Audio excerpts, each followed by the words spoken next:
said you're gonna acquire 2, 3, or 4 brands, interesting brands in jewelry field. Can you tell us more about the target that you have in your mind? Well, basically any kind of brand that we would be acquiring has to match certain criteria. First of all, they have to be complementary to Swarovski as a brand, so they would be adjacently be positioned around the positioning of the Swarovski brand, maybe going a little bit into the bridge or fine jewelry direction from a product perspective and from a pricing perspective. They also have to match very strong and very tight criteria when it comes to their profitability, to their health, to their stamina, and most importantly also to their ability to be scaled also on an international level. Are you thinking about Italian brands, for example? There would be some candidates in Italy that will definitely be of interest for us, yes. How was 2012 and which are your expectations for 2013? 2012 was very good, I would say, considering the overall economic situation and circumstances on a worldwide level. Although we have to distinguish between the developments in the various or individual regions and markets. Very strong the development in both in Greater China and also in the rest of Asia. Both regions grew for us double-digit between 15 and 20%.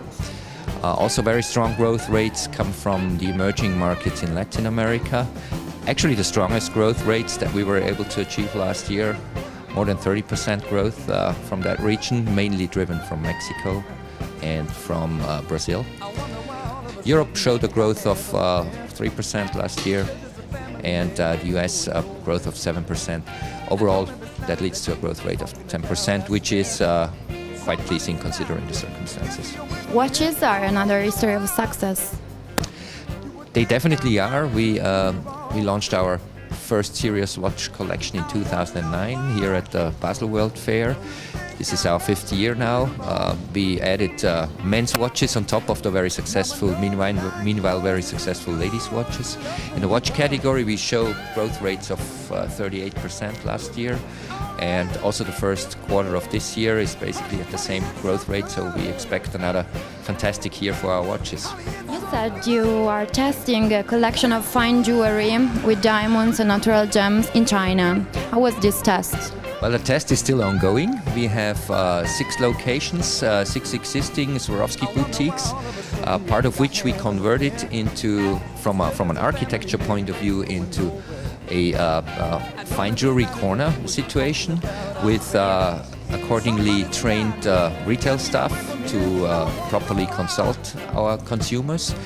The sales figures are very promising. I'm very pleased with the first results, but as you can imagine, there's still a lot of things to be developed around the product design. Also, the whole supply chain for the fine jewelry is a completely different one as compared to fashion jewelry. You need different safety features in your store for insurance reasons. So there's a lot of things which are considered, which are not directly linked to the product, because of course you put the product into the middle of your development and into the focus, into the center, but many other things which are perhaps less sexy to talk about, but still they need to be done in order to really build up a substantial business also in the fine jewelry area. But as I said, the first results suggest that we are able to also very credibly carry a fine jewelry line under the Swarovski brand.